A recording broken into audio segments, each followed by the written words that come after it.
Hello, Dog Nation. I'm Brandon Adams. This is DawgNation Daily, the daily podcast for Georgia Bulldogs fans, presented today by Meriwether and Tharp, and glad to have all of you with us. We're going to have some fun on today's show. Terrence Edwards stops by. A lot to talk to Terrence about. There is a potential update, and I say potential because you have to kind of read into this a little bit, but a potential update on the timeline for maybe Todd Monken and an eventual decision on him. We'll talk some more about that here coming up in just a minute, and we'll also try to decide what this means for Georgia today, too. At least one ESPN writer has failed to predict Georgia to make the college football playoff this year. That's somewhat interesting. We'll talk about that on the program today there as well for a couple of minutes. But off the top, if you don't mind, I want to do something a little bit weird as it relates to the Georgia quarterback situation. I think this is kind of interesting. I hope you kind of find it to be that way there as well. If at the very least, we'll try to have some fun with all of this and try to figure out what's next for Georgia at the quarterback spot. In fact, that seems like a pretty good spot to begin today's show. So what do you say we get it started? It is DawgNation Daily, the daily podcast for Georgia Bulldogs fans, presented by Meriwether and Tharp, and it begins right now. Today's episode of DawgNation Daily is brought to you by Meriwether and Tharp, your source for Georgia divorce. Find them online at theatlantadivorceteam.com. Presented by DawgNation.com. This is DawgNation Daily, the daily podcast for Georgia Bulldogs fans. Here's your host, Brandon Adams. So I'm going to do something just a little bit weird here for a minute, but I hope it's fun. I think it's fun for me. I hope it's fun for all of you. I want to talk about the Georgia quarterback situation, and we're starting to see some of like the national media types start to kind of weigh in on this a little bit, and I saw kind of an off-the-wall take that I don't know if this turns out to be true, nor do I know if it's even, within the realm of possibility of what might happen, but I do think it sets us up for a good conversation to have today. One of the things I love bold predictions, and eventually we'll do some bold predictions probably around here. I like to share my own bold predictions. I like hearing your bold predictions, and here's the thing about a bold prediction. A bold prediction is not necessarily something that will come true. It's sort of the wildest thing you can imagine that might come true. Do you understand the difference there? That if I predict Georgia to win the national championship, that's not necessarily a bold prediction for 2023, given the fact that they have won the last two. It may be a prediction. It may turn out to be accurate, but a bold prediction would be, say, Oklahoma wins the national championship. That'd be more of a bold prediction because it's a little bit more wild. It's a little bit more out there. And I think the thought with a bold prediction is that you get a little bit of grace, that if you're willing to really kind of put yourself out there on something crazy, then I think it kind of comes with an assumption sort of baked into the discussion that that you fully acknowledge that this is kind of a wild scenario and you just simply want the credit if you're right, but you don't necessarily want the blame if you're wrong. And that's kind of the realm of which like sort of bold predictions live. But here's what we know. College football has the longest offseason of any other sport. It is also the sport that we love, and so therefore we're all kind of trying to do whatever we can to kind of manage the time between now and the moment in which we start playing games again way many months from now in September, and bold prediction type stuff is one of the ways in which we sort of do that. So with that in mind, there's a guy named Brad Crawford. I don't know Brad. I don't really know who he is necessarily, but he writes for 24/7 Sports. He had one of these like sort of bold prediction columns up at the website 24/7 Sports, and one of the things he said about the Georgia quarterbacks kind of got my attention, and I found it to be interesting enough that I thought, hey, maybe we ought to bring this on the show and talk about it for a couple of minutes here. Obviously, you know the backstory. Stetson Bennett's been the Georgia starter now for the last 2 years and really a good portion of the 2020 season there as well. So Georgia has a big change to make at quarterback after having won the last two national championships with Stetson Bennett. And what Georgia does to replace Stetson is going to be a hot topic in college football here this year. And according to Brad Crawford, he thinks that Kirby might deliberate over this decision for a little while here. In fact, let me read to you from 24/7 Sports recently what Brad Crawford said about the Georgia quarterback spot. I think this is interesting. He says, I have an inkling that Georgia's 2023 schedule is so favorable by SEC standards that the Bulldogs are going to have time to tinker with who best suits the role for QB1 for several weeks prior to knowing the guy for the rest of the way. Meaning eventually you have to land on who your guy is, but you got some time to get ready for all that. Crawford goes on to say, I'm going to go out on a limb and say that Beck, Vandegrift, and Stockton each start at least one game this fall for the defending national champions. That's a bold prediction. Brad Crawford, 24/7 Sports. I think that is interesting that he says he believes that Georgia will start all three of its quarterbacks at least once this year as a way of kind of having an on-the-job audition for who the eventual starting quarterback might be between Stetson Bennett, I should say between Carson Beck and Brock Vandagriff and Gunnar Stockton. Now, I don't know that I necessarily think this is going to be the way this plays out, but I also don't know that there won't be something like this that kind of emerges. After all, as Brad Crawford correctly points out, Georgia was supposed to go on the road to Oklahoma. You were supposed to have that marquee non-conference game. The SEC asked Georgia to cancel that game, and so therefore you end up replacing Georgia. You got a non-conference schedule that's the likes of UAB and Tennessee Martin and Ball State. This is as unimpressive a September schedule as I think that Georgia's likely ever played. And the excitement you had last year of playing a team like Oregon, the excitement you had the year before that of playing a team like Clemson, there just is none of that for this particular year. And while that's a little bit, I don't know, annoying or disappointing, whatever the word you want to use is, it is also for Georgia, as Brad Crawford there points out, a potential opportunity that you also don't have to worry about like one of these games where you need to know who your quarterback is. You need to be firing on all cylinders because you don't want to lose your one big sort of marquee non-conference game. You want to make sure that you are, at your best in a situation like that. And so therefore, hey, maybe you take this September schedule, which is a little bit of a letdown for fans who love seeing Georgia play big games. Maybe you use it as a way of really identifying, what Beck, Vandagriff, and Stockton all bring to the table. After all, didn't Michigan coach Jim Harbaugh do some version of this last year? And some Georgia fans may come back and say, yeah, but that's corny Jim Harbaugh. Kirby Smart would never do anything, quite as corny as that. But I guess my question would be, when it comes to giving these guys some actual time to play, I don't necessarily mean, hey, it's your turn to start this week and it's your turn to start. I don't necessarily mean that. But when it comes to saying we're going to take our competition into the season, we're going to give you a chance to show what you're all about. I mean, you may not like Jim Harbaugh having done this, but, Nick Saban's done this plenty, even going back to the time in which Kirby Smart was there on staff. Sort of did this in 2014, sort of did this in 2015, where, well into September, they were still trying to figure out who their starting quarterback was. So in a roundabout way, Kirby Smart's been a part of coaching staffs that certainly used that first month of the season to figure out the quarterback spot. Now, in the case of Nick Saban in Alabama, it cost him a game, probably against Ole Miss in 2015, but nonetheless didn't cost him a national championship. They still won that, that season. So the point is, it's not unheard of to necessarily take a competition into the year. And if you really think about this from the standpoint of like a Beck or a Vandagriff or a Stockton, guys who've, in the case of Vandagriff and Beck, they've now been here multiple years. The one thing that if we could interview them right now, sit them here on the desk and say, hey, what do you want out of this season? What do you want out of your time at Georgia? What do you want from your college experience? I think the one thing these guys might kind of say is, I just sort of want a chance. I want an opportunity to show what I'm all about. Well, if you did give them a chance to play, or as Brad Crawford suggests, maybe a chance to start, in a roundabout way, isn't that sort of doing right by these quarterbacks here, guys who I think in their own way bring something unique and interesting into this quarterback competition? I don't know if it plays out this way, but I think it's kind of an interesting idea on this, and I think it's kind of a good opportunity for us to kind of go back and listen to some of what Kirby Smart has said about this stuff in the past. In fact, let's go back to last summer where Kirby was on that Crane and Company show. He made an appearance there, and the subject of the quarterback room came up. Obviously, at the time, this still included Stetson Bennett, but it was also Carson Beck. It was also Brock Vandagriff, and it was also Gunnar Stockton. When you go back and listen to what Kirby said about quarterbacks last summer, well, I think you get a little bit of an interesting insight into kind of how Smart viewed the level of quarterback depth that Georgia had. And now all these guys are just about to be a year older from when Kirby Smart spoke this. But this is what Kirby said about his quarterback depth going back to last summer. Take a listen to this.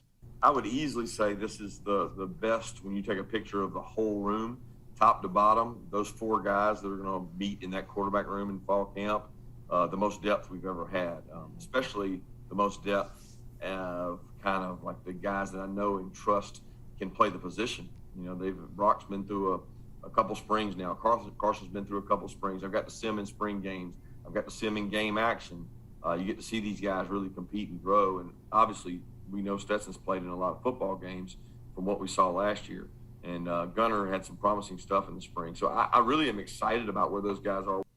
So when you hear Smart saying that, he's talking about the entirety of the depth, saying good things about a lot of the guys who were there, Gunner Stockton and kind of highlighting the collective talent in the room, maybe not just putting the spotlight solely on Carson Beck, who a lot of folks believe might be the heir apparent to Bennett at quarterback. In fact, here's a little bit more from Kirby Smart from the same interview on the quarterback situation at Georgia. Kirby, one more time. What do I need to see? I need to see them continue to develop, take on that leadership role. We've tried to put those four guys in front of the team or maybe in front of their individual age groups more often, because we want to see them develop. We want to see them get ready to play, and you don't ever know when your number's going to be called at quarterback. We've seen that here really over the last 3 or 4 years. Yep. Because we've seen a different quarterback emerge from maybe who the season starter was a couple times. So I'm excited about those guys. They've got great ability, and I think Coach Monken and the staff does a great job with them. Interesting point from Smart there. Obviously, if you go back to the start of the 2021 season, everybody thought JT Daniels was Georgia's quarterback. But by the end of the year, it's Stetson Bennett, who was really on no one's radar prior to the year beginning, that actually led Georgia to the national championship. All the more reason to maybe be fully aware of what you have with all of these guys in terms of maybe giving them some of that time in September. Whether you really say, hey, this guy gets to start, this guy gets to start, this guy gets to start. Maybe it doesn't have to be quite so, perfectly divided like that, but at least saying, hey, everybody's going to get a chance to play and everybody's going to get a chance to show what they're about. Maybe there's an element of that which is just kind of fair. And in fact, if you're reading between the lines from me on this, here's what I think that you can probably conclude from what I'm saying. This is what I think my opinion is on this. There are a lot of people who think this job belongs to Carson Beck. One of those guys may even be Kenny McIntosh. McIntosh was quoted by our buddy Mike Griffith at DawgNation.com. McIntosh says, I believe that Carson Beck will have to be that leader. You also got Kendall Milton and Javon Dumas-Johnson there on defense, but offensively, Carson's going to have to step up, be the leader, earn the trust. That was a quote that Kenny gave Mike going back to the Senior Bowl last week. You're left to conclude from that McIntosh seems to think that Carson Beck's going to be the next quarterback, and maybe he will be. He was obviously number 2 here this year. But in a roundabout way, I sort of don't think it's going to be quite so simple. In other words, I don't think this is going to be one of those things where, hey, Bennett was your starter the last 2 years. Now it's just simply passing the baton to the next guy in line. Carson Beck is that next guy. Beck takes that baton and never looks back. Somehow, some way, I don't quite think it's going to be as simple as that. Beck may eventually be the starter. He may be a very good one, and he may lead this offense to some of the same level of success that it was at with Stetson Bennett the last couple of years. It's entirely possible that Carson Beck is a very, very good quarterback. However, I would also suggest it's, to me, likely that the competition for Beck to emerge, if he does, is going to be intense. And I would give Brock Vandagriff a chance to win this job. I would give Gunner Stockton a chance to win this job. In fact, I would give both those guys we haven't seen play quite as much as we've seen Carson play. I'd give both those guys a chance to perform well enough in spring practice, during this offseason time, in summer practice, that maybe the quarterback job doesn't feel fully decided when Georgia begins play to start the 2023 season in September. That doesn't necessarily mean that Brad Crawford's bold prediction ends up being right and all 3 guys get a start. But could more than one guy get a start? Could 3 guys be a part of a battle? And could we eventually have a little bit of a topsy-turvy surprise winner? I'd say anything is possible when it comes to this conversation for Georgia in 2023. My name's Brandon Adams, and this is DawgNation Daily, the daily podcast for Georgia Bulldogs fans, presented today by Meriwether and Tharp, and glad to have you with us.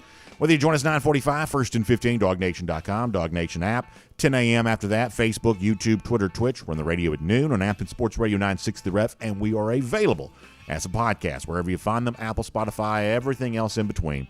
And a big thanks to our friends at Meriwether and Tharp for making it all possible. Last Friday, I had a great chance to have a great lunch with Bob Tharp from Meriwether and Tharp. I love the fact that his organization still continues to do so well, really thriving and serving people in a time of need. Bob's also just a great guy and fun to talk to him about everything kind of going on in his life. We had a delicious lunch. Frankly, we were right there at the Marlowe's in Avalon. I had a very, very nice lunch last week with Bob. Great to catch up with him, and I continue to be so proud to be able to recommend them to people, as I said before, who might be in a time of need. Because if you are in a divorce situation, and many of you are, or some of you kind of know you will be, you know how challenging that can be. Frankly, it's scary, it's confusing. There's a lot of negative emotions that probably come your way when you're in a situation like that. And sometimes when it comes to some of the hard things in life, the only way out of it is to go through it. And this may be one of those things for you where, hey, I got to get through this to be happier and better on the other side, that next season of my life, set up for happier times. And so if that's your situation here where this is an unavoidable reality, all the more reason, all the better reason to have a strong advocate by your side as you deal with all that. Someone like our friends at Meriwether and Tharp who understand the law, how it can be leveraged for your benefit, and they want to help explain that to you. And I really believe that when it comes to a great lawyer, an expert in the law, when it comes to the divorce process, the ability to explain all this stuff to you is one of the most important skills there. And obviously that's something that Meriwether and Tharp is very much about, including that free initial consultation you're going to be able to have with one of their attorneys. So please reach out to them online. It's theatlantadivorceteam.com. That's the website, theatlantadivorceteam.com. That'll get you in touch with Meriwether and Tharp, your source for Georgia divorce. Make sure you check them out today if you need to. All right, so we're going to get Terrence Edwards here coming up in just a moment. That's going to be a fun conversation. Prior to that, though, let's get ready to go around the DawgHouse. And I come bearing bad news. Now, this may be worse news for me than it is for all of you, so let me be self-serving for like 2 seconds, then I promise I'll kind of broaden the topic here. So I have a little bit of vacation coming up starting next Friday. So, obviously we love what we do around here. I love the college football season, and then shortly after the season, when the hay is in the barn for signing day and things like that, try to plan a week to go be with my family and sort of unplug from all of this. And I intentionally plan my vacation week somewhere in kind of the middle of February for the simple point that, hey, that's likely to be the time in which all the news is sort of stop happening. We got some kind of quiet time. It's sort of like the calm before the storm before spring practice begins, but you're sort of far enough removed from the end of the previous season. That sort of mid-February time is typically a pretty good time to sort of sneak away for a week, enjoy some time with family, recharge the batteries, and just sort of do, things like that. And yet here we are now with me slated to pre-record some shows starting next Friday and then running the week after that. And there's a very good chance that the Todd Monken situation, by the time I leave to go on vacation, I guess there's at least some chance that's not fully resolved yet. And I'm very frustrated about that. And even if you're not me and you don't have a vacation coming up, you're probably still at least a little bit annoyed by the fact that, whether Monken makes the decision to leave, stay, whatever else, whether he gets, the NFL job offer or whatever else, the fact this thing is sort of lingering for a little while is probably starting to be a little bit irritating to some of you. And as I said before, I come bearing bad news that it certainly seems like the open scenario there with the Baltimore Ravens is likely to linger here a little while longer. Let me show you this. Adam Schefter, probably the number one NFL insider on Twitter. He's got millions of followers. Schefter tweeting out to his followers yesterday, the Chiefs offensive coordinator Eric Bieniemy remains a prime candidate for the offensive coordinator job with the Washington Commanders and the Baltimore Ravens. That is per sources. So what this means is that the coordinator working with one of the teams in the Super Bowl this Sunday, when that concludes, is likely looking to do, which is very unorthodox in the NFL world. You don't see a lot of lateral coaching moves in the NFL. In fact, I think at one point in time they were even prohibited, right? But you don't see a ton of lateral coaching moves in the NFL. But Bieniemy's considering making one of those. He wants to be a head coach, wants to get out from Andy Reid's shadow so he can do that. And one of the teams that he is interested in is the Baltimore Ravens. We showed you some fan data the other day that he's the top choice of Ravens fans apparently to get that job. But regardless of what the fans think, Bieniemy is serious about this. Schefter puts that out there. The Ravens apparently gonna be involved with him here too, which means that none of this can even start happening until after the Super Bowl is over on Sunday. So for Georgia fans kind of waiting to sort of figure out what is happening here in the Todd Monken situation, for Georgia fans trying to figure that out, my bad news to you today is it's going to probably be a few days post Super Bowl at the earliest before the Monken-Baltimore situation is rectified, kind of one way or another. So keep that in mind. Now, people have asked me, well, BA, is this a distraction for Georgia? Is this causing a problem for Georgia to not have an offensive coordinator in place? Now, what I have said about that is I actually don't think it really is, that we're still well ahead of the start of spring practice. You know, Georgia's recruiting efforts, think about some of the stuff we've heard from Dylan Raiola as of late or the stuff we've heard from Deuce Robinson as of late. They're both, very well aware of the Monken situation, but it doesn't seem like Monken's presence one way or another has changed too much about Georgia's pursuit of these guys. Georgia may win those battles, they may not, but the best sense that I can get from some of the reporting that Jeff Sentell has done is that Monken is not necessarily the deciding factor one way or another. And if you can say that that's maybe true for Deuce or maybe true for Raiola, then I think you can also say that might be true as well for other offensive recruits that Georgia's pursuing here at the moment. In other words, it doesn't seem to be having a negative effect on you on the recruiting trail, although recruits are certainly aware of it.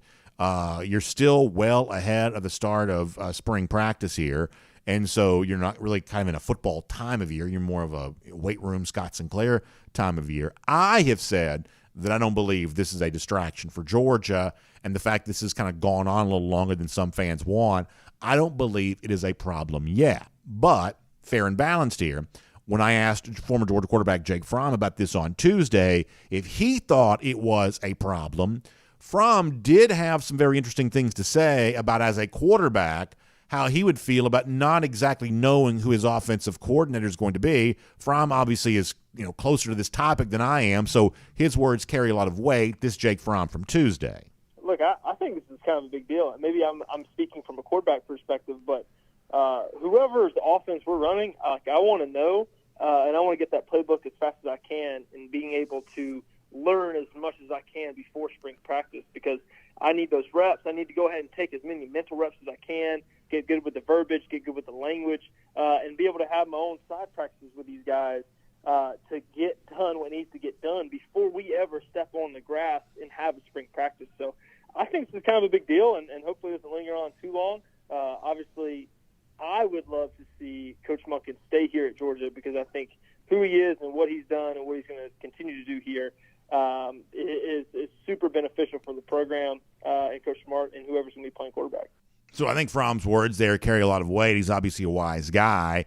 I don't mean a wise guy. I mean a wise person. He's obviously a wise guy there.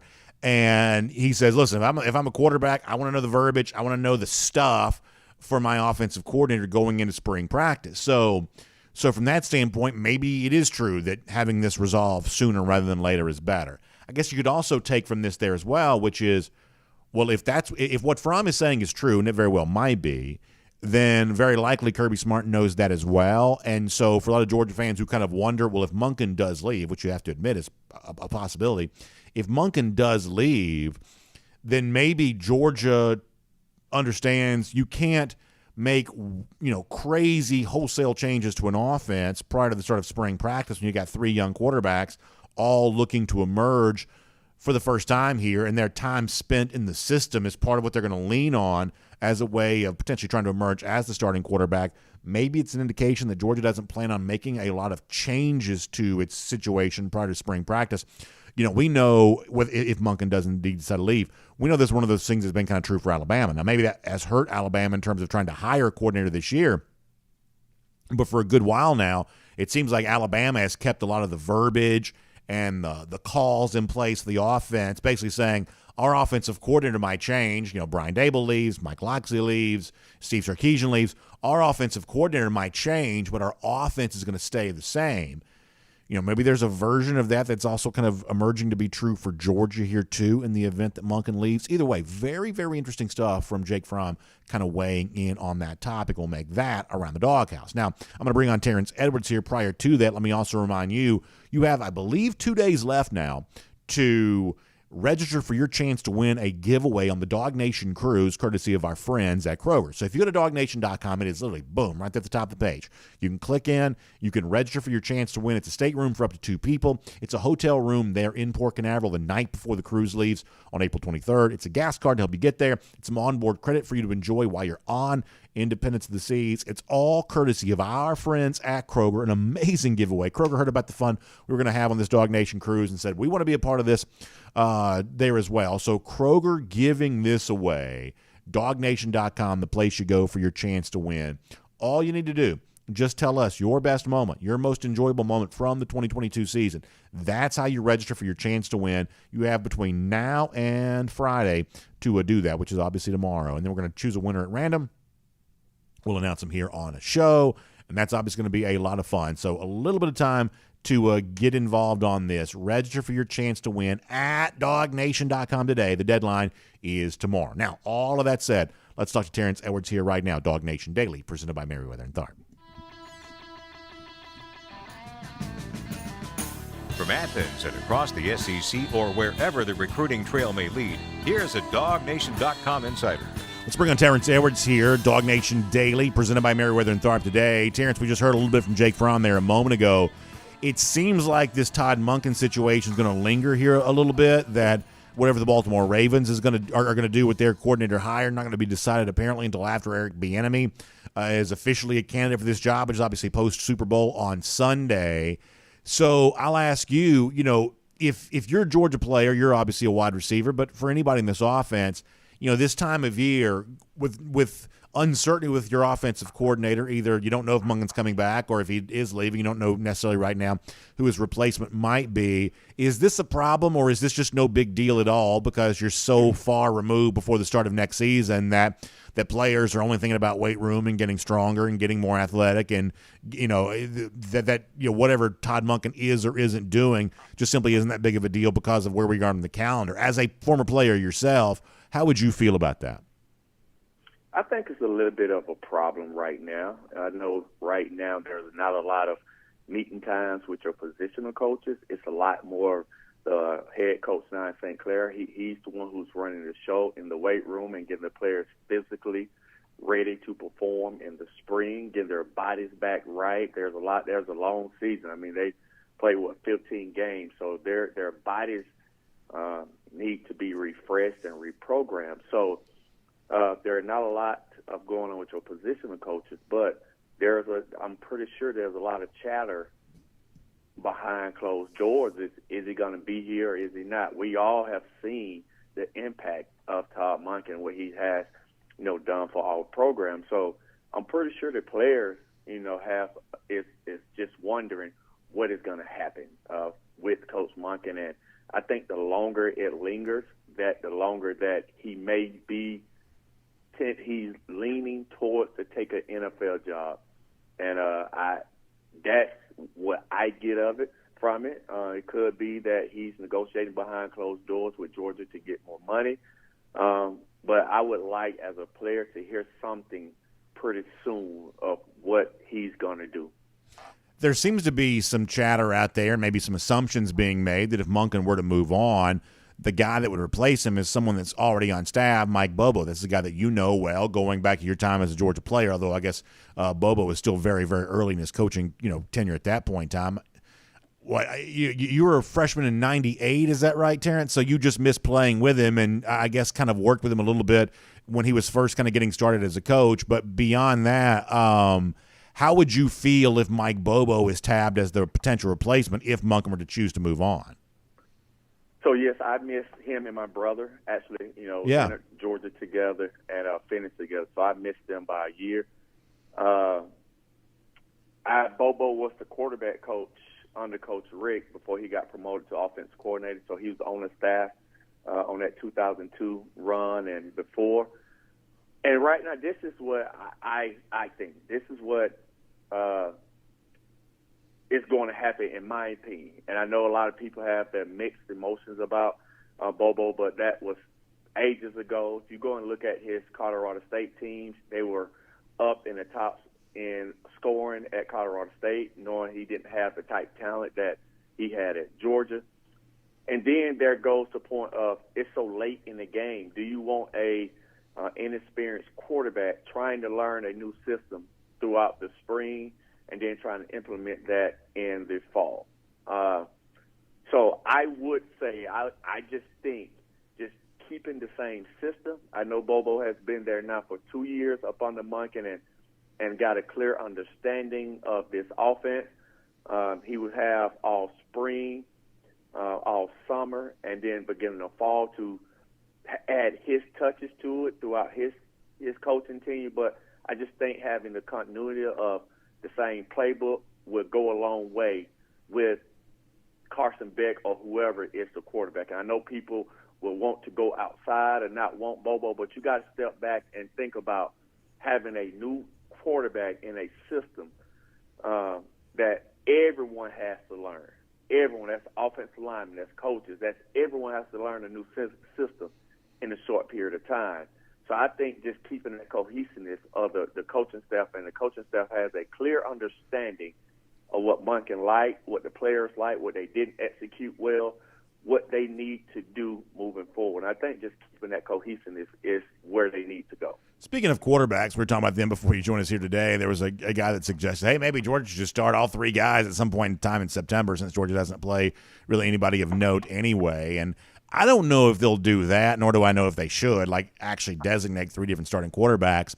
But taking the competition into the season, giving all three guys a chance to show what they can do on the field, there's an element of that to me, Terrence, that just sort of seems fair. Now, maybe Carson Beck, who's sort of thought to be the number 2 quarterback and therefore the first in line to be the starter for now, maybe he just blows everybody away, and maybe this becomes a moot point because he's literally so good. There's at least a chance that could happen. But I said this before you joined us today. I sort of have a sneaking suspicion that there's going to be some drama at some point. I don't mean like negative drama. That's kind of a loaded word. I just sort of mean at some point I think there's likely to be some mystery about who the Georgia starting quarterback is going to be, and so therefore giving them some time to show what they're about on the football field sort of feels like the right thing to do there. So let me let you take this wherever you want to. Do you think Carson Beck's going to make it look easy and just be the starting quarterback? Do you think guys like Brock Vandagriff and Gunnar Stockton are going to be heard from here? And how do you feel about using kind of a soft schedule early as a way of taking this competition actually into the season? That's going to be the interesting storyline going into the season. I don't think Kirby and company probably would not name a starter until going into that first game, and we might not even know who the starter will be until that quarterback runs on the field for the very first snap. I think it's an open competition. I think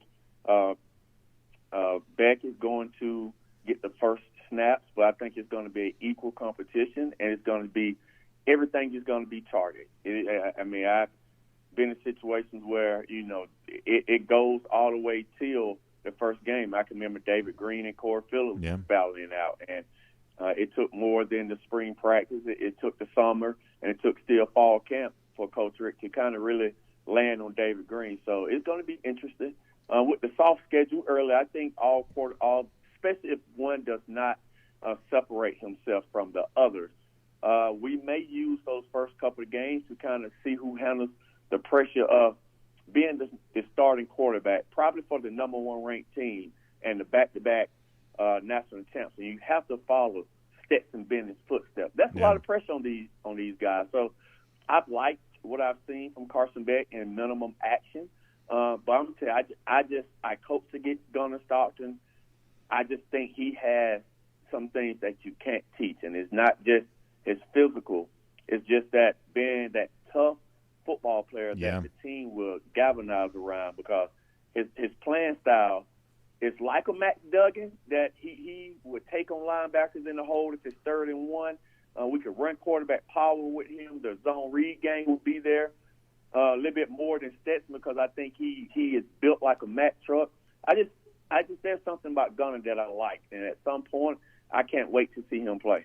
I think that's exactly right. When I saw Gunnar in high school, toughness is the word I've used there a good number of times as well. And that's not for me to say that I think Gunnar's going to be the quarterback. Right now I don't have an opinion on that necessarily, other than the fact that I do believe that toughness is a pretty valuable commodity to have when it comes to a quarterback competition like this. So I think that you're 100% right. And I guess, Terrence, the other thing I would kind of say on all of this is that I feel like we know a good bit about Carson Beck because he was the number 2 last year. And I feel like there's a certain sense that I get of what Gunnar Stockton's all about, in addition to having seen him in high school, from the standpoint that he got some praise as the scout team quarterback and some things like that. To me, and I've said this a million times in the show, the weirdest thing to be, it seems to me, is the number 3 quarterback, because you never quite really have a defined role, right? It's like you're not getting number 2 reps. You're not being treated as the guy who'll go in if the starter gets injured, but you're also not that scout team quarterback who's constantly battling against the Georgia defense, which probably sucks while you're doing it, but is a great training ground for future time on the football field. That number 3 guy just seems like he's in a less defined role. So the guy I'm probably the most interested in this spring is Brock Vandagriff for that very reason, because I feel like I know less about what Vandagriff is bringing to the table because I feel like I don't really understand his role quite as well. So if that's a guy we see a lot of on G-Day, or if that's one of those guys that got some playing time this September, I would be fascinated by that, because as it stands right now, of these 3 Georgia quarterbacks, he's the one I feel like I know the least about, at least since he's left high school. Right, and I think he has all the tools as well. He's a big kid with a big live arm. I've watched him. He's a coach's son, so I'm pretty sure he understands football and has been taught football and the football the right way for a long time. So I'm not counting Brock Vandagriff out. I think we have 3 capable quarterbacks. It's just something about watching Gunner up close and personal when I was at Pace Academy, and we played him twice a year. Just something about him. And I can remember that Thomasville game that they lost his senior year. I saw on TV, like, his nose is bloody, and they couldn't get him out. Like, Absolutely. You're going to have to bloody his nose to get him out. And one thing I like about him that was being talked about, he has that X factor. I think the story went that he went to Kirby Smart to take the non-contact jersey off against TCU so he could emulate Matt Duggan. Like, he is that team player, and he's going to do anything possible in his body to get the team over the top, to get the team to win. So it's just something about him that I'm intrigued about because I saw him up close and personal. Really good kid, really good family, and it's just going to be interesting to see how the quarterback battle shake out. Boy, you are right about that, Terrence. Let me change the subject here for a moment. Wide receiver situation. I talked last Friday on the show that I feel like Ladd McConkey coming back is a storyline that probably has not gotten enough attention as of yet. This is a guy who brings back 700-plus yards receiving, and in keeping with, Bowers coming back, who I sort of think of, as much a wide receiver as anything just because of how prolific a pass catcher he is. Marcus Rosemy-Jackson coming back. For whoever is this new starting quarterback for Georgia, how valuable is it to have what I think of is about as much returning production from the wide receiver situation when you also bring in, SEC-ready transfers like we think Ra and certainly Dominic Lovett. Like, how valuable is it for Georgia to have this experience returning at the receiver and pass-catching positions here for this upcoming year? That's going to be big, and just like you said, I think with Ladd McConkey coming back, they just give the new quarterback an experience, reliable. The quarterback would be comfortable and confident throwing to Ladd. So just having that familiarity from the quarterback position with Brock, with Marcus, with having Ra coming in, having Lovett coming in. So you're going to have some pass catchers that's very familiar with college football. And I think that group would be very talented. I love Dominic Lovett coming in from Missouri. I think he's going to take the slot position to another level that we haven't had in a while. I know talked about Isaiah McKinley, and I think he's going to be even better than that. Ra brings a hopefully everything works out in his favor, in experience that him and Marcus St.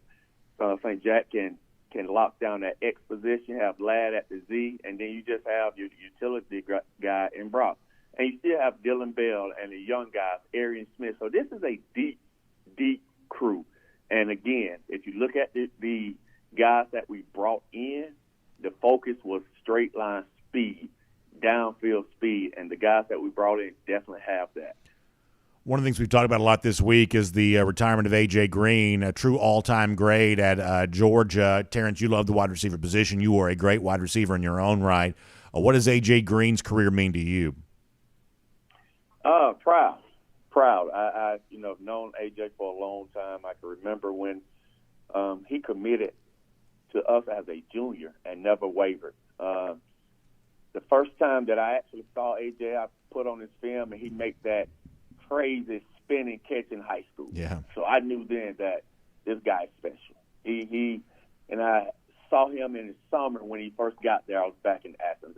I just knew, you just could tell when someone is special. And I say this all the time. In my opinion, AJ is the most talented receiver that put on that Georgia uniform. I think George Pickens, even though his career didn't go the way that we thought it would go, I think he's the 1B and just pure talent, just born to play wide receiver. And if people always say, Terrence, what about you? Then I will put myself at number 2. And those are 1A, 1B. I put myself at number 2 because of my accomplishment. But talent-wise, those two guys, to me, in my opinion, are the most talented guys that have worn a Georgia uniform. Terrence, I love talking about this each and every week. You're always such a great voice on Georgia football and just sort of football in general. And, of course, you're doing a great job training folks each and every day there as well. And as you remind us, it is the TE Wide Receiver Academy. But TE, it doesn't stand for tight end. It stands for Terrence Edwards. So remind folks so they can get involved and be a part of some of the great coaching and training that you're doing this time of year. Yeah, you can find me at Terrence Edwards. That's TE WR Academy on all social media platforms. Terrence, good stuff. We'll look forward to talking to you soon. Thank you. Let's take a look around the rest of the league. This is SEC Through. I got to tell you, I would invite you and really implore you, if I could be so bold, to listen very, very carefully to what Terrence Edwards said about Gunnar Stockton. Listen to those words very, very careful. This is a guy with no dog in the fight. This is a guy who's just a Georgia alumnus and just wants the best quarterback for UGA, right? There's no obvious, bias in place there. Terrence says there is something interesting. There's something about that. It factor, I think, is the phrase they use when it comes to Gunnar Stockton. I would take that seriously. I really, really would. And that is not meant to disparage Brock Vandegrift, and it's not meant to disparage Carson Beck. It's just meant to be one of those things to kind of file away because Terrence is not the only one who's saying that. And if you're in, like, say, the Carson camp, because we have a lot of commenters who seemingly are big fans of Carson Beck because of what they believe he can be, what they think he can be. If you're a big Carson Beck fan, what Terrence saying, you should still hope it's true. You should still hope all of those words are true because here's what we know. Like, we're about to have the Waste Management Phoenix Open this week, best PGA Tour field thus far of the year. A great field, a great competition oftentimes produces a great winner. And the same thing would be true for quarterback competition there as well. The quality of the Georgia quarterback is likely to be determined by the quality of the competition that produces that eventual starter.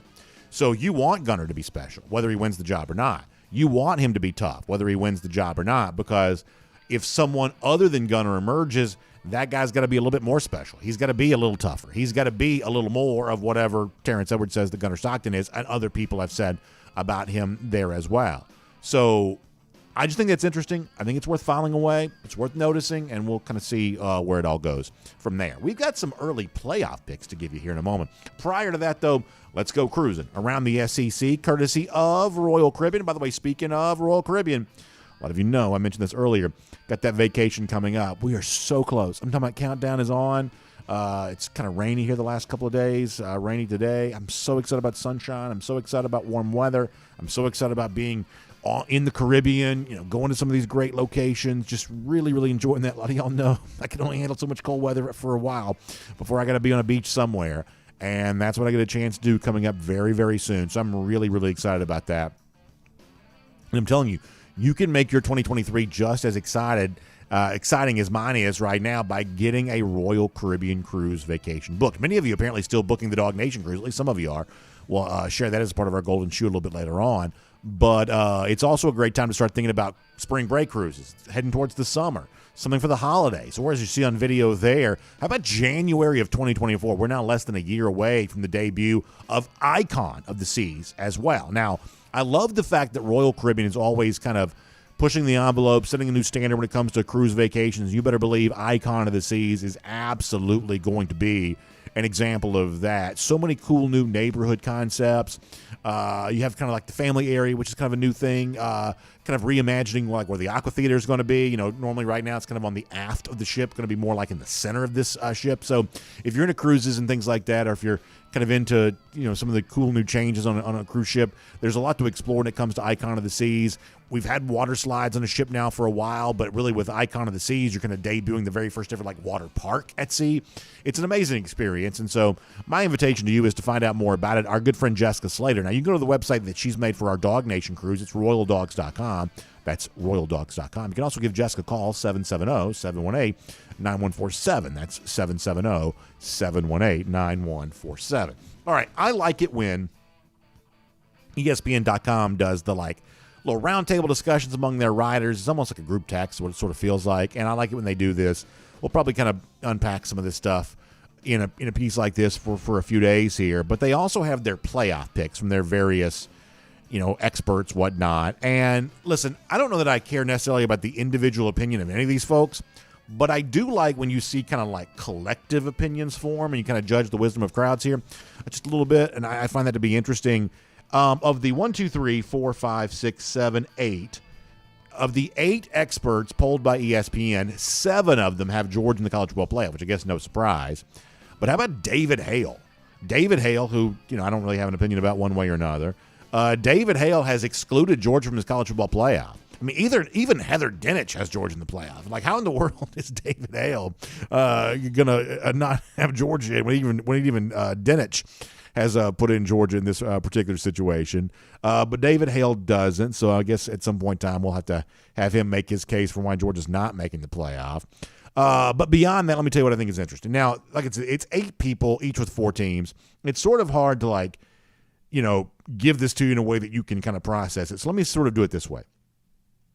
Tons of Georgia, tons of Michigan, either Michigan or Ohio State or Michigan and Ohio State. So with a lot of ways, we sort of see the replica of what college football has kind of been. A lot of Georgia, Big Ten champ, the other Big Ten team, whether it be Michigan or Ohio State, they're kind of involved in this too. But also what I find to be interesting here is there is a lot of Pac-12 love, and it's sort of spread around a little bit. You got a USC, you got a USC, another USC. David Hale, by the way, has 2 Pac-12 teams. So the Pac-12, which hasn't made the playoffs since 2016, is somehow going to have 2 playoff teams in 2023. So if David Hale really believes that, there are plenty of places he can go to make lots of money on his opinion. Chris Lowe's got a USC. There's another USC. Adam Rittenberg's got Washington making the playoff. Bill Conley also has Oregon there as well. So of the 8 ESPN experts polled here, 3 different Pac-12 teams over the course of those predictions are predicted to make the playoff. Now, I do believe the Pac-12 this year is going to be much deeper than it has been in the past. The Pac-12 in 2023, I think, is going to likely feel a lot like maybe the Big 12 felt like a year ago, where it sort of seemed like more often than not there were some good games in the league, and it sort of seemed like on balance most of the teams were at least competitive. There are a lot of quarterbacks in the Pac-12 this year, and that could create something kind of interesting there. But if we could do like a prop builder for a moment, and I could give you either Pac-12 produces a playoff team or ACC produces a playoff team. Are you really taking Pac-12 over the ACC? Because I do not believe, if I'm looking at this correctly here, of the 8 experts polled, I don't believe any of the ESPN experts have an ACC team making the playoff. And, Florida State's one of those teams that sort of feels like we have one of those a lot, where it's like, oh, this was the darling of the bowl season. This was the team that sort of took that big step one year. Can they come back and take it the next? Oftentimes they don't. But, in an individual matchup, I believe Florida State would beat every team in the Pac-12, USC included. I don't know that Florida State's one of the 4 best teams in the country, but I feel quite confident in saying that Florida State is better than any team in the Pac-12 is, which is not quite the same thing, but you get the point that I'm making. I'll also tell you this, and listen, I am months away from making a playoff pick. I can promise you that. I think that Garrett Riley being hired by Clemson is really interesting.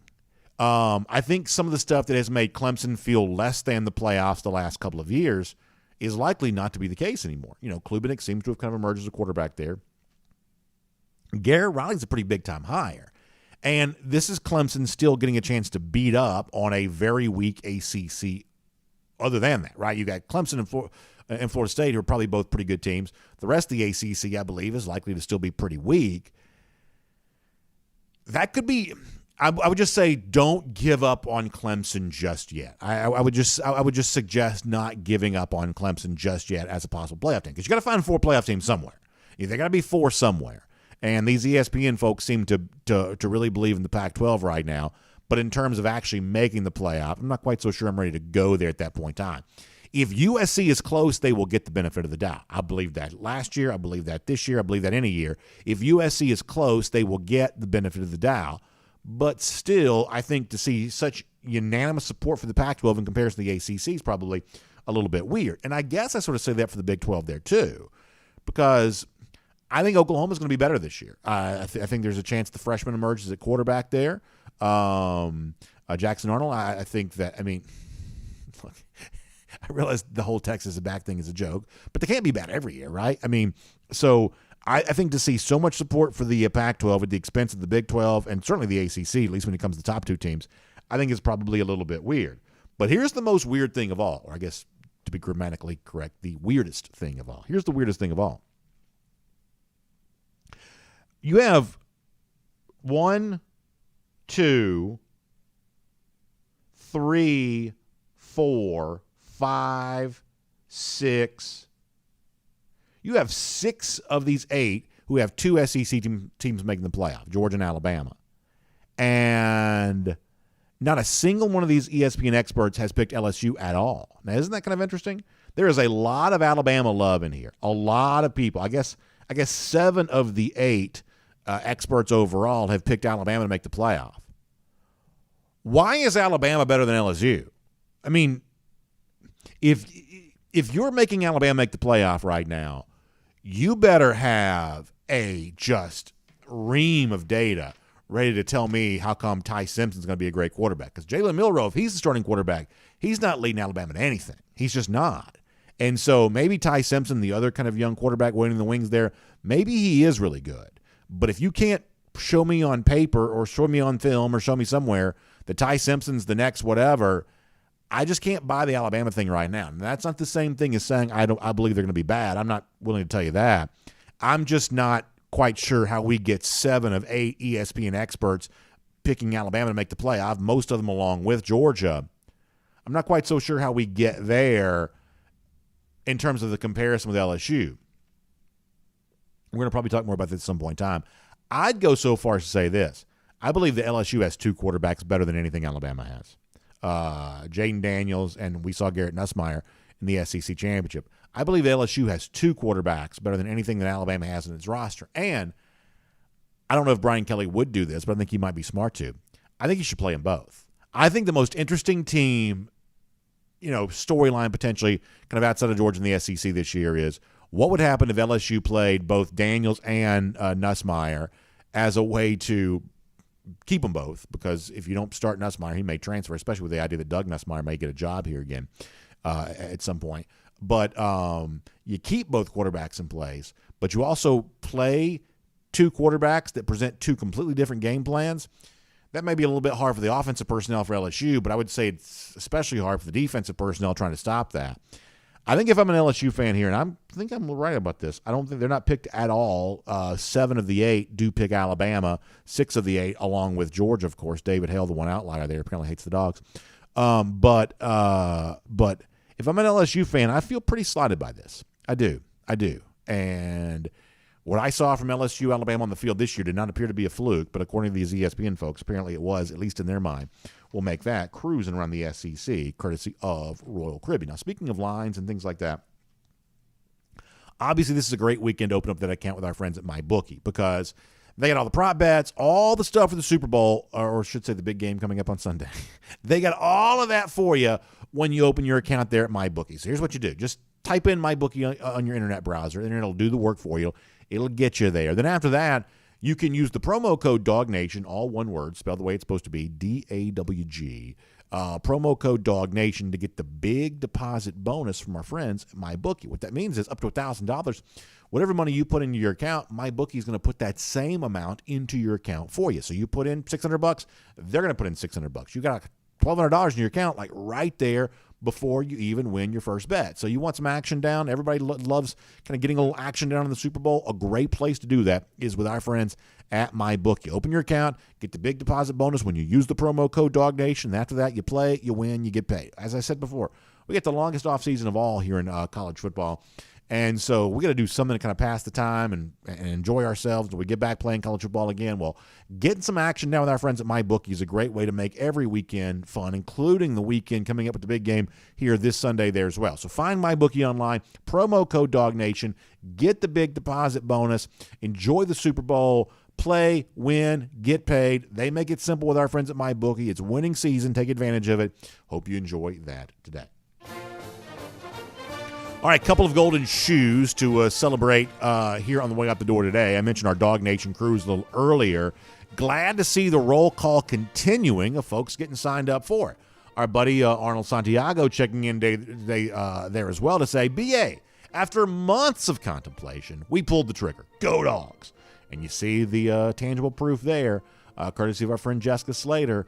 Arnold Santiago on his way to the DawgNation cruise. You can be like him, and you can be with all of us on board there. Independence of the Seas with Royal Caribbean. Can't wait for that. Glad to have Santiago's on board. What a great time that's going to be. And thanks to all of you who've let me know when you're going to be on board that cruise ship with us. It is going to be a great time. Speaking of great times, big game coming up on Sunday. Golden shoe related to that there as well.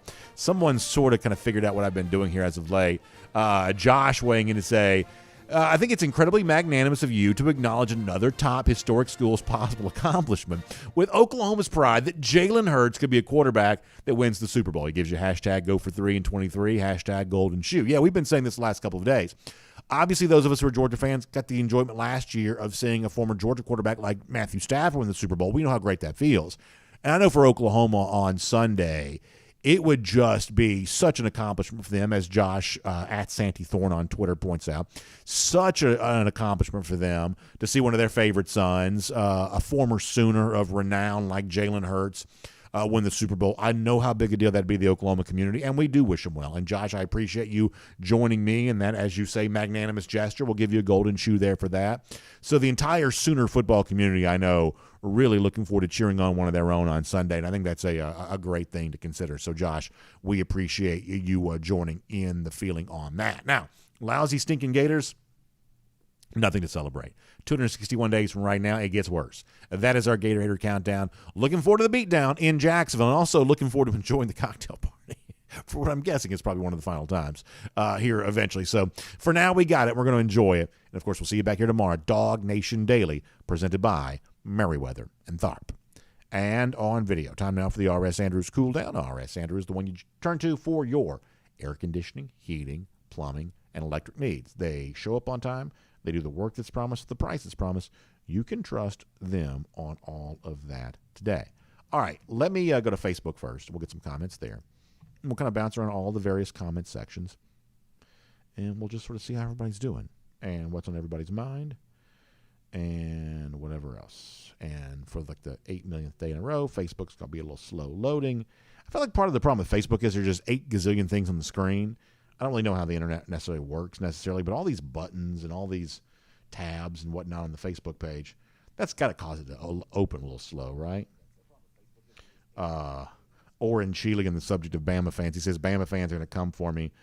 Well, listen, I mean, look, they had Jalen Hurts, and Jalen Hurts was obviously there for a while, and then, Jalen Hurts eventually shook off the chains of Tuscaloosa and went to a place like Oklahoma, trained by a quarterback tutor like Lincoln Riley, and really kind of taught him what he needed to know to go onto the NFL and be a true winner. I mean, I think that, Jalen Hurts, the prime example of the kind of winning you're capable of doing once you get away from Tuscaloosa. I think that's great to see. Philip Jordan Wells says, buttons. What buttons? There's all kinds of buttons, all kinds of they're not buttons, but, you don't, as my family would have said growing up, you don't mash them, but you click them. They're buttons to be clicked.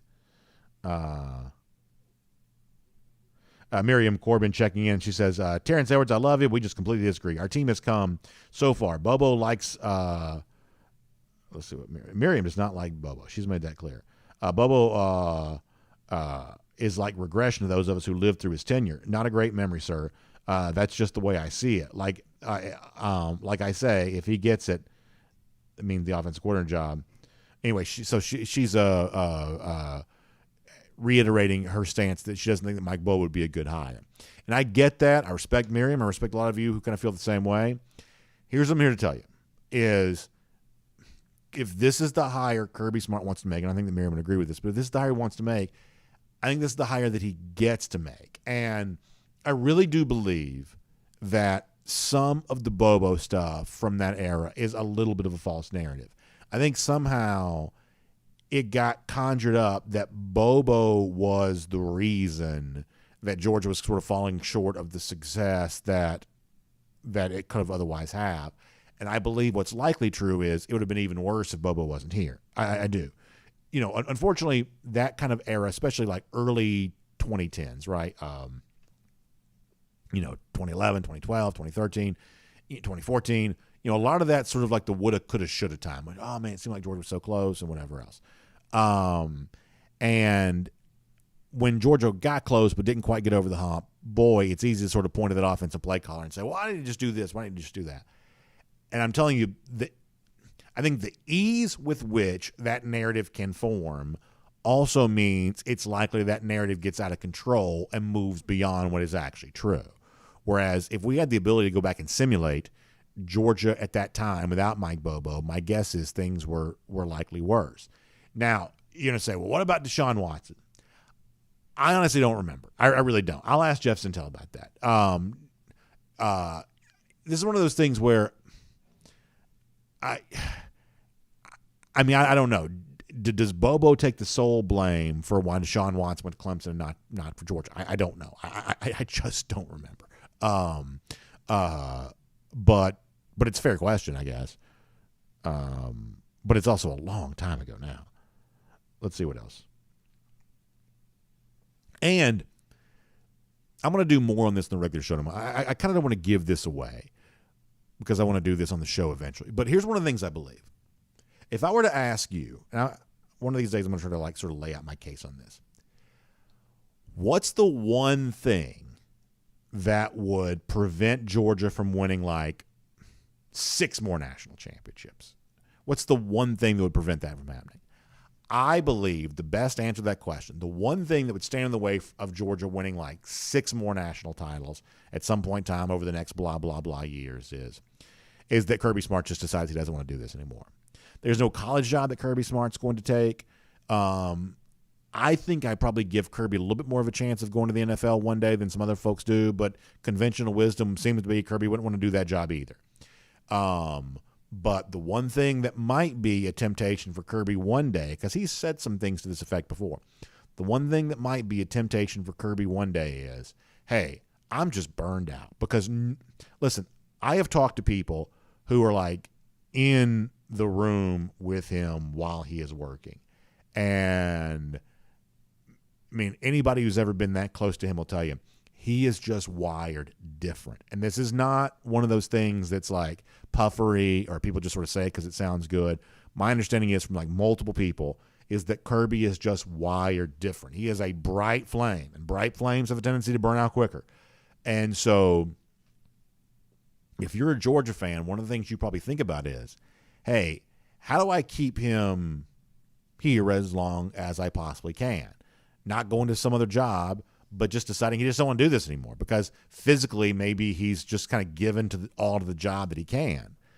What my point in all this is this might be one of the ways. How do you extend the Kirby Smart career a little longer?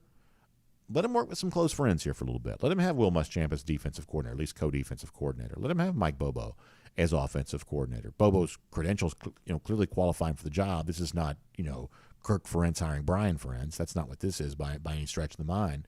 But if you want the Kirby Smart career to last a little longer, one of the ways you might do that, give him a chance to work with some close friends here for a little while. Go back and listen to what he said about last year.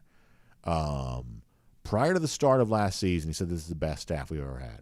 Now, maybe that's just an objective piece of analysis on Smart's part, or maybe Smart was feeling pretty good about the fact that he had some trusted allies, some of his, true, what is it people say these days, ride or dies? He had some ride or dies with him. On that staff. Maybe that kind of makes Smart enjoy the job a little more. And that might be one of those things that allows what might have been a 12-year career to become a 15-year career, or might allow a 15-year career to become a 20-year career. A lot of folks have wondered, could Kirby Smart ever stay around as long as Vince Dooley did? Dooley was the coach here for 25 years. This may be one of the ways that makes that more likely to happen. Getting a chance to enjoy who you're working with makes you want to work a little more. And that's just kind of my feeling on that. Let's see what else. David West says, I think that Monken's going to stay this year. He says Bobo's going to keep learning too. And as far as the Monken thing goes, maybe I'm wrong about this, but it's not obvious to me he's going to be offered the Ravens job. I mean, he's obviously interviewing a second time, but they're also interviewing a lot of people a second time. That's kind of the point I was trying to make the other day a little bit which is that Monken, I believe, has been incredibly successful as a coach, but I don't believe his success has made him very famous. And maybe these interviews are designed to make him more famous. Maybe, who was it? Mike said that yesterday, I guess. Could be that's the case. But I think there's a weird thing going on where, like, Monken, I believe, has heavily contributed to some of the success that Georgia's enjoyed, but I don't think a lot of people realize that about him. I don't think a lot of people even know who he is. So, you may be in a situation now where Monken really wants to be in the NFL, but it's like we've had, I think, isn't there a total of 10 coordinator jobs been open? We've really only heard Monken's name thus far mentioned for 2 of them. It could mean that Monken just needs a little more fame to really be in line for the best coordinator jobs, or enough coordinator jobs that he increases his chances of actually getting one of those. I think it's entirely possible that Monken goes to the wall here for this Baltimore job and then doesn't get it. I think that's at least a possibility. Graham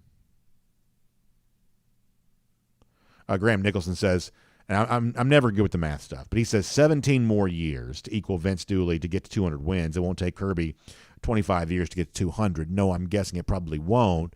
As I said, mathematically, I couldn't even tell you how many wins Kirby has right now. So doing that kind of math stuff in my head is not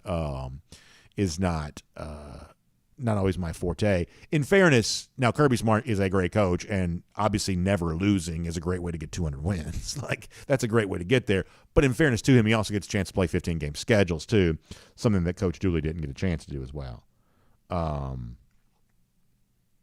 Our buddy Ryan Walker weighs in to say, I see Kirby being at Georgia for 40-plus years like Eddie Robinson. That'd be something. That'd be something. I'll read the rest of Ryan's comment in a minute, but Ryan, what I think about on that is Kirby's a little older than I am, but we're right there in the same age range. And listen, I'm in good health. I hope to be doing this job for another 40 years. Wouldn't it be strange if, like, the only thing I do professionally for the rest of my life is just sort of talk about Kirby Smart? That'd be kind of a strange thing. But you sort of think that it's a possibility if he really is around as long as you suggest. And he also says Kirby's going to win 9 natties like Coach Robinson did. And eventually he's going to bring on Terrence Edwards as offensive coordinator, which I would love. I'd love. That'd be great, Ryan. I love that. Let's see what else.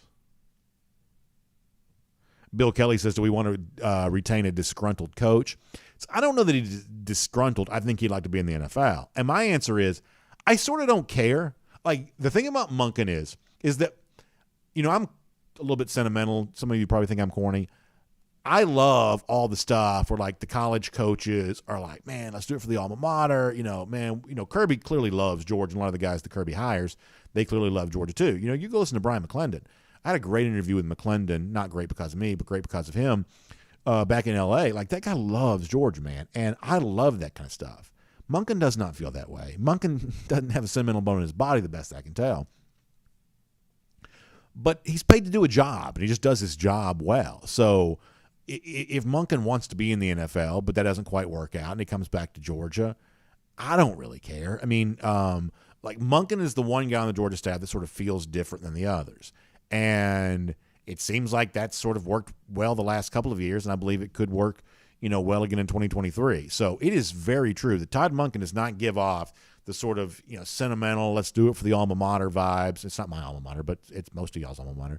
Let's do it for the alma mater the way that that a lot of these, guys kind of do. You're not putting a lot of Todd.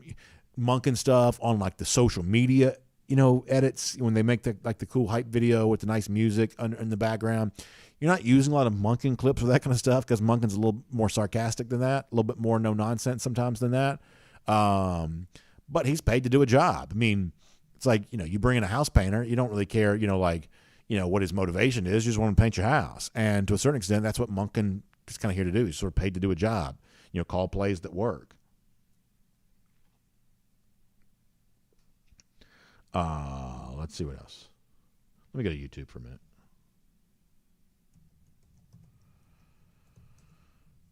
On YouTube,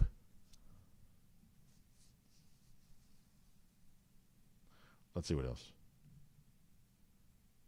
Paul Moon says we could do a lot worse than Bobo, but I think we could also do a lot better. I have my gripes with Bobo, predictable conservative plays, especially with a lead, but he was way better than some of the guys that came after. Yeah, I mean, you look at Brian Schottenheimer, who is the dadgum coordinator of the Dallas Cowboys now. Like, you look at Schottenheimer in 15 compared to Bobo in 14, and I think that tells you all you need to know. As far as, being able to do better than Bobo, I mean, I follow this stuff pretty closely. I don't know there is a name that Georgia could hire that I would say, boom, I know for sure that's a great hire. That's better than anything. Like who could Georgia hire right now, realistically speaking? Who could Georgia hire right now that would sort of feel like a grand slam home run? I really don't know who that guy would be. I mean, one of the guys that, for instance, got mentioned is it Jeff Lebby, the Oklahoma coordinator? That's a guy who kind of runs a Josh Heupel style offense. Like, do you want that at Georgia? I don't think I want Georgia playing that fast. And, I don't think I want Georgia spread out that much. I'm not saying he's a bad coach. I'm not even saying Heupel's a bad coach. Heupel's proven to be a pretty good coach. But I don't know that I want that much spread at Georgia. I just don't. I think that's getting away from what Georgia's done well. So that's one of the big names that could be out there that I just don't know that works at Georgia. Kentucky's bringing back Liam Cohen. Cohen was there, went to the NFL. Seems like Sean McVay's future is a little uncertain. And so Cohen's like literally going back to the same job that they had before. When Cohen was in Kentucky in 2021, everybody loved him. But if Georgia hired Liam Cohen, are you falling all over yourself? Oh my gosh, this is amazing. I like Kendall Briles. Briles left Arkansas to go to TCU. A little bit of a weird move, I thought. And putting aside whatever people think about the Briles last name, I don't think that there's anything tangible connected to Kendall Briles and all that kind of stuff. But putting that aside for a moment, like if Georgia hires Kendall Briles, I mean, I guess maybe that would be a good hire. But I mean, is that the kind of thing that's like rocking the world of Georgia fans? Is that the kind of thing that Georgia fans are like, dancing the street about? I mean, I think it'd be a good hire, but I don't know who Georgia could hire. And I mean this as literally as I'm capable of. I don't know who Georgia could hire right now that have people, taking to the streets in celebration. When Todd Monken was hired, that's not what anybody did. When Todd Monken was hired, people were like going through the resume trying to figure out, well, it was good in Tampa, but it wasn't that good in Cleveland. He wasn't calling the plays in Cleveland. He was coaching Southern Miss. I guess that was okay. I mean, I was here when Monken got hired, and it's not like people were just like, doing cartwheels because Monken got hired. Let me read Paul's. Oh, Jay Shipe says Joe Brady. Yeah, now Joe Brady would be a pretty big deal. But Joe Brady doesn't want to do this. I mean, Joe Brady has been given, no doubt, countless chances. I think Jay's right. Joe Brady is maybe the most exciting name that Georgia could hire. But that name was kind of out there for Alabama too, at least on the part of media and fans, and it never materialized, not for one moment. And all Brady is right now is quarterback's coach. Is it quarterback's coach with the Bills? Is that what he is? He's head coach at Carolina. That was a total flame out. And I believe now he's quarterback's coach with the Bills, I think. And, I mean, his name isn't – I mean, how many times we had Miami never happened, Bama never happened. The Brady thing I just don't think is a real thing, that He spent 1 year at LSU, and he wanted to get back to the NFL, and my guess is he's going to stay there for the rest of his life based on the sort of current chatter. So that's an example of a name that probably would be treated, as exciting, and yet I don't think it's realistic because I don't think we have any indication he wants the job. Not this job, but any job.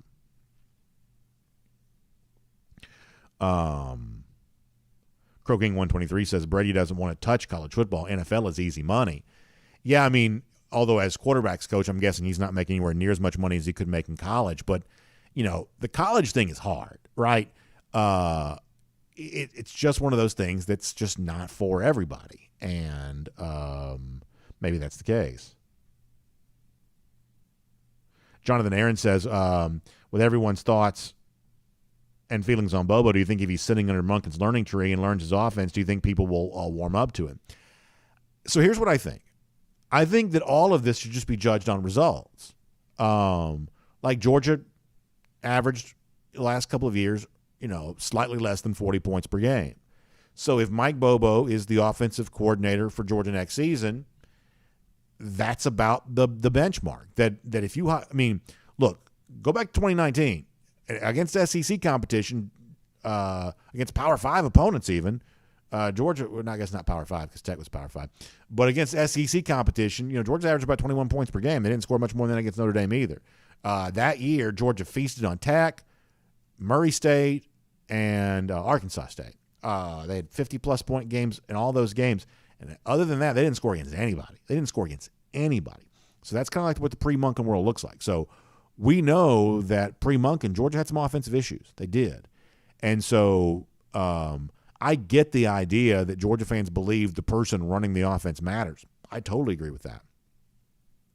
But to your point about, well, hey, if he's learned from Monken and things sort of look the same, will Georgia fans warm up to him? If the results are there, I believe that Georgia fans will do that, and I believe that they should. But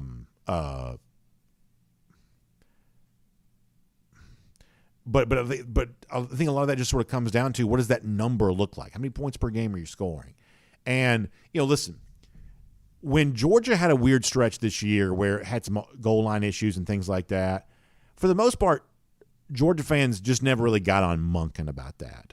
I think it's really interesting that Monken has been here for 3 years thus far. And to my knowledge, I've never really heard any kind of like significant criticism of Monken ever. And we take comments all the time.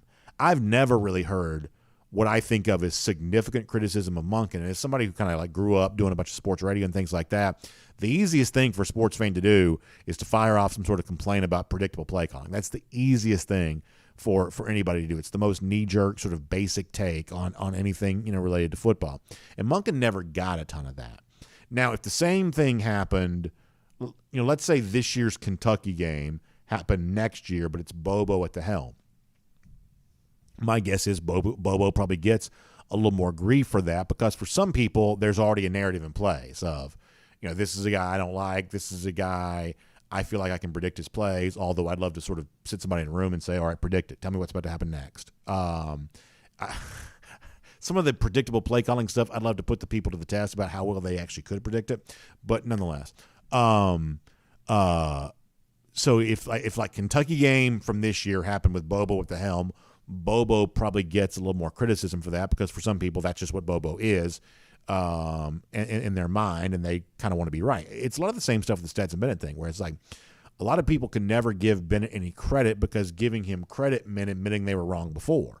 Bobo will suffer from the same type of thing, is that anything negatively that people can latch onto, they will, because if to sort of give up and say, well, I guess Mike Bobo actually was a pretty good hire by Kirby Smart, would mean admitting they may have been wrong in the past, and that is just not something people are going to do. People are just not going to do that. I see it all the time. They're just not going to do it.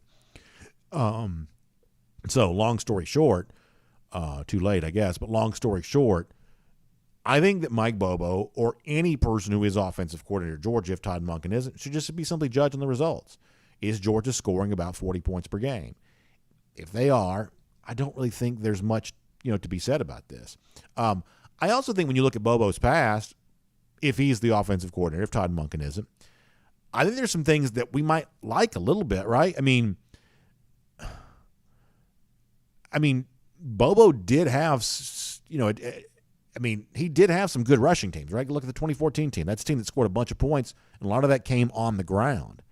I wouldn't mind seeing Georgia rush the ball a little bit more and rush the ball a little bit better. I wouldn't mind seeing that.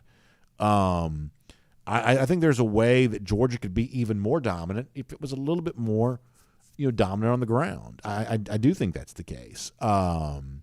So, not only do I think that Bobo might prove to be a fine replacement for Monken if Georgia even needs to make the move, I think there's some things that Bobo might bring back to Georgia we might kind of like a little bit. That's my opinion anyway.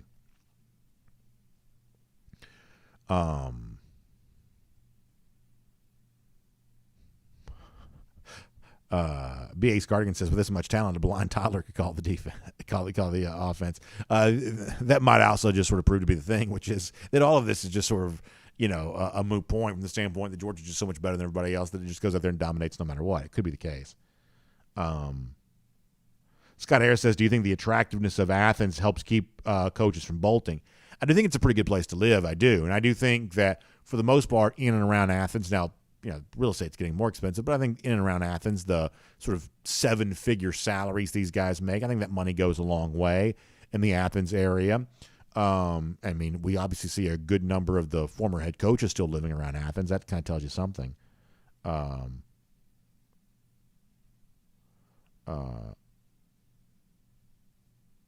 Eric Haynes says, do you not remember the awful play calling with Bobo? I just think that I think the idea of it, the awful play calling with Bobo has been greatly overstated. I just do. I'm more about the numbers. I'm just more interested in that. I will grant you, goal line South Carolina 2014 was not good. People want to point to it about Florida 2012. That was not a great offensive showing. I also don't know how great that Georgia team actually even really was. I mean, I just don't know. I'm of the belief, we'll never know this for sure, when it comes to 2011, 2012, teams that had a chance to be something but fell short of that. I'm sort of the belief that, while Bobo in the eyes of some takes some of the blame for why that didn't happen, I think the larger truth may be, imagine how much worse Georgia would be if it hadn't had Mike Bobo during that time. Pizza Man says, what does that mean when you only look at the numbers? What that means is a guy that was averaging 40-plus points per game, I can't listen to the notion that he wasn't a good offensive coordinator. I can't. And I'm trying to be as, kind of polite about this as I possibly can. But I don't think some of the people who are complaining about the individual play calling know what they're talking about. And I'm trying to keep from saying that. But let's go look at scoring offense. So, first year without Bobo, 2015, Georgia averaged 26.3 points per game. That was ninth best in the SEC. Let's go backwards. 2014, last year with Bobo, Georgia averaged 41.3 points per game with Hudson Mason at quarterback. 41.3 points per game.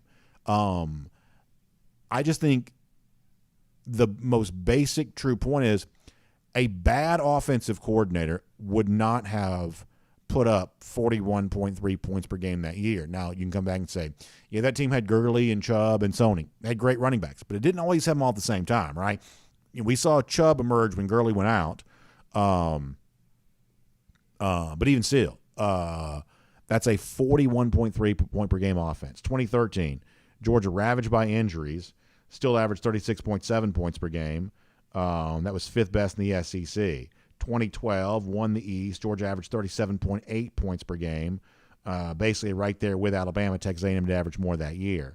2011, Georgia averaged 32 points per game at a time which scoring across the SEC was a lot lower than it is now. I think those numbers are fine. I think those numbers are equal to the standard of what a Georgia offensive coordinator should be. Now, you can come back and say, what about South Carolina and Auburn? Those were not good performances. I'll grant you that. Could there have been some extenuating circumstances? The Auburn situation with Brian Harsin, certainly. That is without a doubt the case. The South Carolina situation, I don't know. You'd have to listen to Will Muschamp or somebody like that kind of talk about, what was actually going on there at the end of that tenure. I don't know.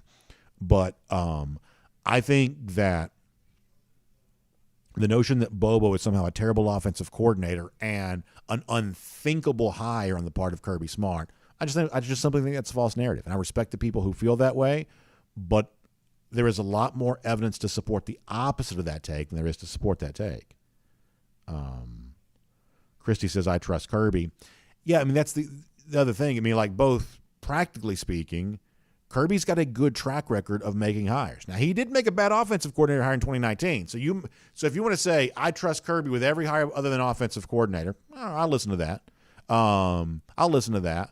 But on balance, largely speaking, not only does Kirby have a track record of winning games, but Kirby's got who knew who Fran Brown was? Who knew who Chidero Uzo-Deribe was? Who knew who Trey Scott was? Like, who knew who any of these guys were before Kirby hired them? And they've all turned out to be, in the case of Trey Scott, like, he may literally be the best.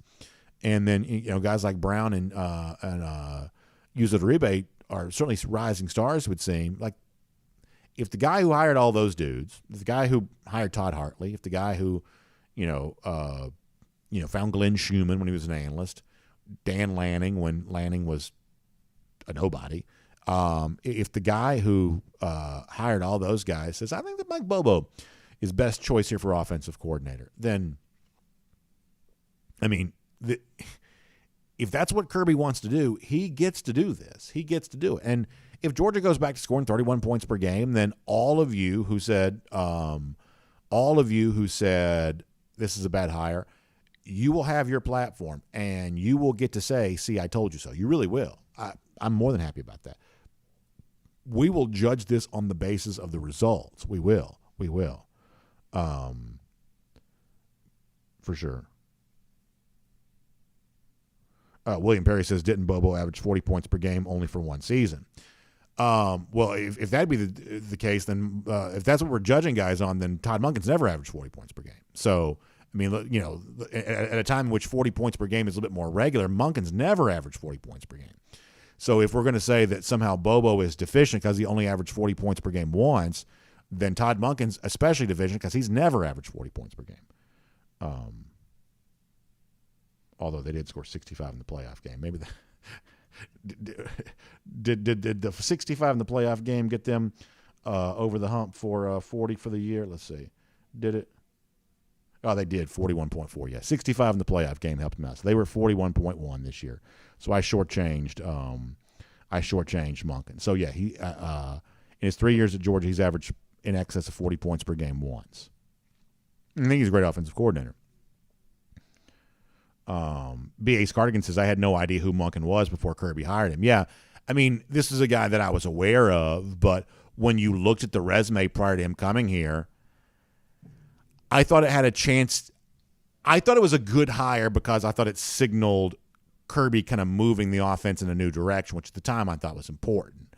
And so I was optimistic with the hire because I thought it was ushering in some new ideas. But I do truly believe that Georgia is about way more than Todd Monken. I do. In fact, I think the NFL believes that there as well because, Monken's only on kind of the periphery of actually getting an NFL job. This notion that somehow Monken is deserving of the lion's share of the credit for the success that Georgia's had. The NFL apparently doesn't believe that because only a couple of teams seem all that interested in hiring Monken as offensive coordinator, and as of yet, no one's actually pulled the trigger on hiring him. So just sort of keep that in mind. But, Georgia is about more than this. That's why they're not going to pay him, as I've kind of told you. They're not going to pay him $8 gazillion to keep him because at that point in time, you got to wonder, what about Todd Hartley? What about, Del McGee? What about Brian McClendon? What about guys who've recruited players onto this roster?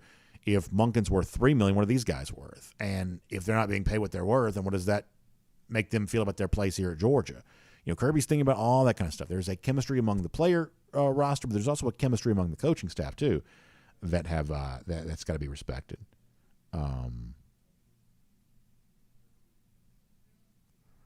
Let me go to DawgNation.com. I haven't been over there yet. I was going to say something. I guess I'm not going to. All right, let me just say it like this. Like, here's the one thing I hope is true for the Bobo thing if it happens. I hope we can all come to agreement that the results should speak for themselves, because we sort of felt the same way about the Stacey Searles thing. I mean, I don't mind telling you that. I sat here, and I think we all had this conversation of, and once again, I was probably more than happy to give Kirby the benefit of the doubt. Who wouldn't? But we got when Searles was hired, we're like, is this a good decision? This is certainly a surprising choice. This is not what I would have expected Georgia to be doing. But I think most of us, when you saw the offensive line performance here this year, I think most of us had to go back and say, in fact, some of you even reached out to me to make this point. Most of us, I think, were forced to say, well, I wasn't quite so sure this was a good hire when it was made, but the results would certainly speak to it being a fine decision, that there was nothing wrong with Stacey Searles' offensive line coach based on the way the offensive line played. And that's the way that sports is supposed to work.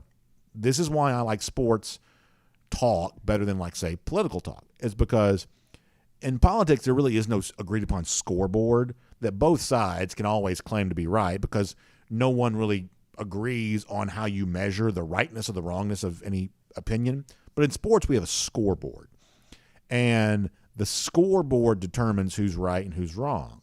And so a lot of us sat here a year ago and was like, Stacey Searles is offensive line coach? I lived through this once and it wasn't all that great. Well, guess what?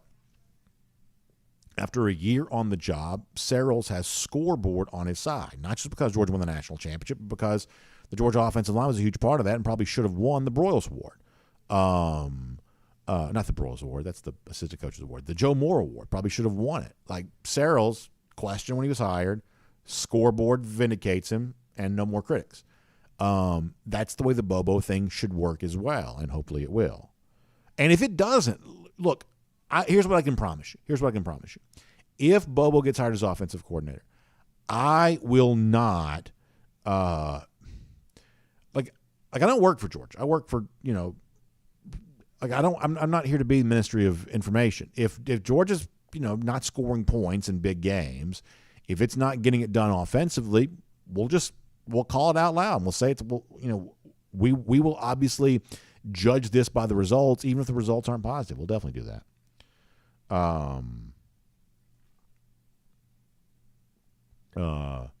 JP says that Georgia scored 12 at home against South Carolina in 2007 with Stafford, Marino, and Green, and cost us a shot at a national title. That's true. Georgia didn't have a great day that day. But, JP, you're also failing to point out that Georgia got obliterated at Tennessee that year, and it gave up 1 million points to Tennessee on the road there in that spot, which unfortunately kind of circles back to the point that I made here a few times, which is I'm just not quite so sure how good any of those Georgia teams actually were. That, this notion of they would have won the national championship if not for Bobo, they wouldn't have even been in the national championship conversation if not for the 40-plus points against Florida and some of the stuff that happened late in that year. That it is incorrect to say this was a national championship team if not for Bobo holding him back. These were barely true contending teams, but some big performances offensively occasionally made you feel like they were, including the 40-plus points at Florida there in that same season. Senior Dog 54. Now, this is what I wanted to say a minute ago, but I didn't. Bobo says, or I should say Senior Dog says, Bobo's a very good coach, much like Stetson Bennett. He suffers from perception based mainly on wrong assumptions. People often dig their heels in when they were wrong.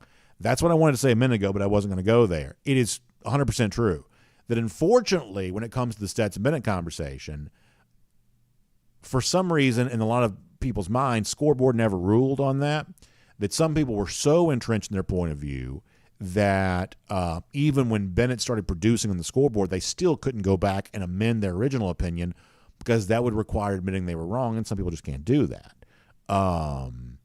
And I think the best way to be when it comes to sports talk, strong opinions loosely held.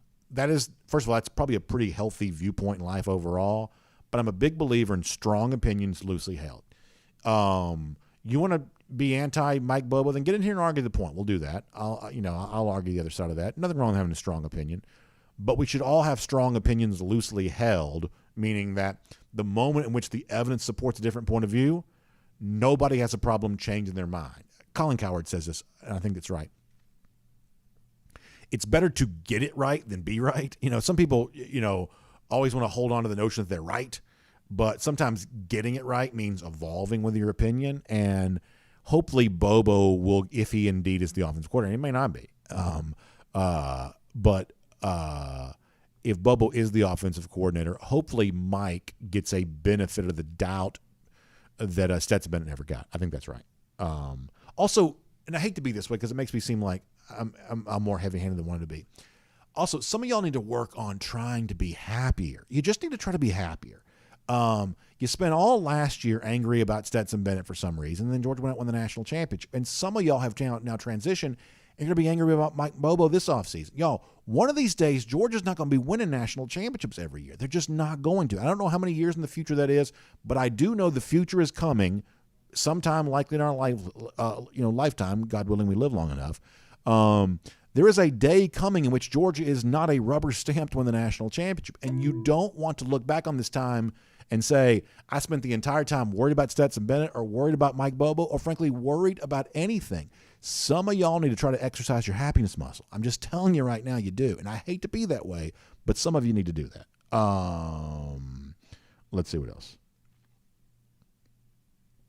West GA Dog fan says, I looked back during Bobo's tenure. You had Willie Martinez and Todd Grantham as defensive coordinators. Pruitt came in 2014. Yeah, that's actually one of those things. Now, the Pruitt thing's complicated because, let's face it, the Pruitt era here at Georgia was messy for a lot of different reasons. But it would have been interesting to see what a long-term Pruitt-Bobo pairing could have been with coordinators. Now, I think that Jeremy Pruitt did plenty of that to kind of sour him there. But it would have been interesting to see how a long-term pairing of those two coordinators might have worked, or at least for a couple more years. You might have had some good things happening there for Georgia, because I think that Pruitt, for better or for worse, brought a recruiting tenacity similar to what Mike Bobo had, which not everybody on the Georgia staff had at that time. All right. Scott Harris says, I think that UGA is fortunate to have so many excellent alumni coaches. I think that's kind of true as well, Scott. I think there is something nice to be said for a lot of former Dogs who now are kind of in the pipeline to be coaches here in other places. I kind of enjoy that. All right. Final comments, Facebook and YouTube, then we'll get out of here.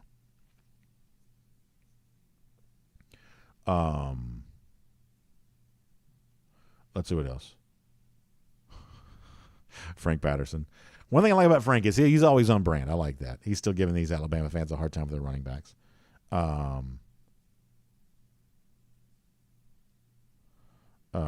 Let's see what else. Jonathan Aaron says, with our, quote, soft schedule, do you see 1 or 2 1,000-yard receivers this year? I tell you what I'd like to have. I'd like to have a 1,000-yard back. I'd like to have that. Now, maybe it's not, necessary, but I'd like to have that. I mean, like Brock Bowers built on his total year over year. He was so close to 1,000. He actually got closer to 1,000 by the end of the year than I actually realized, because it kind of snuck up on me a little bit. So I guess I believe he'll get there. And I guess I sort of think, I mean, if you look at the track record here, it is quite likely that McConkey builds on his total there too, which means he's in that 800 category. But my guess is he probably stops a little short of going much bigger than that. So I'll take the 2 leading guys from this past year to both build on their total. I think Bowers will finally eclipse the 1,000-yard mark. And I think that McConkey will probably be somewhere in that 800 range. All right, let's see what else.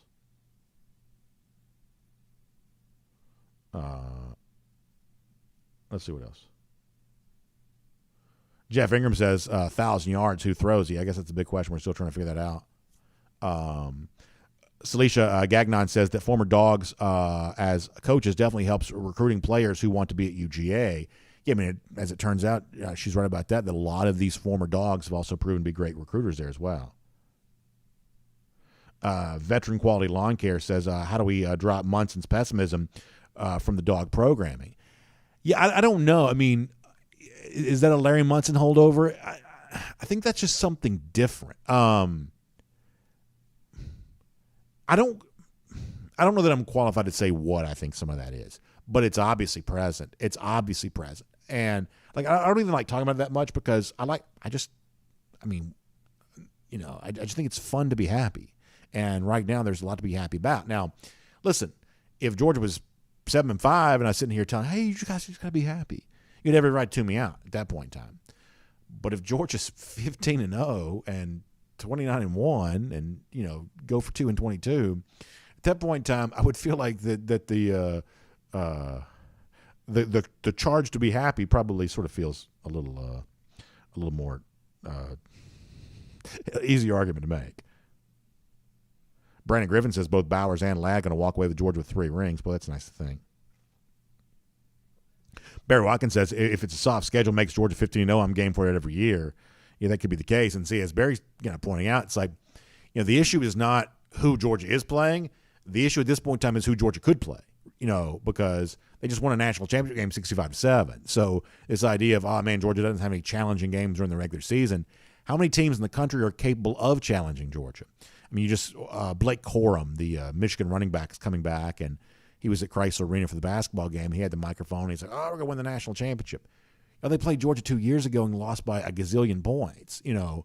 That's a team that thinks it's a national championship contender. They got blown out by Georgia. Part of the issue with Georgia and the so-called soft schedule is right now there just aren't very many teams capable of challenging Georgia. People make a big deal about LSU. I was kind of making a big deal about LSU a moment ago. LSU probably earned some credit for itself for what it did against Georgia. They still lost by 30 points. Or is it 30? Yeah, 30. They still lost by 30 points. That part of the issue with the so-called soft schedule for Georgia is there's no tough opponent that Georgia could play. And Zach Adams got the same thing. All right, so good stuff. Let's pause here for today. Hey, y'all check out AJC online, AJC.com.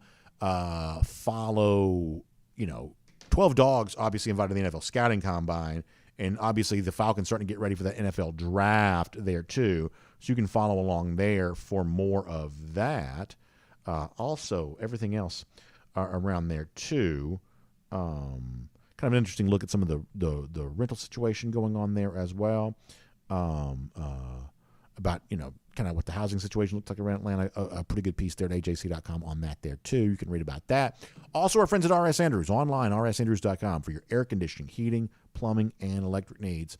They'll take care of whatever you got going on. Electrical issues, I said before. Plumbing issue, don't mess with that yourself. You get water everywhere.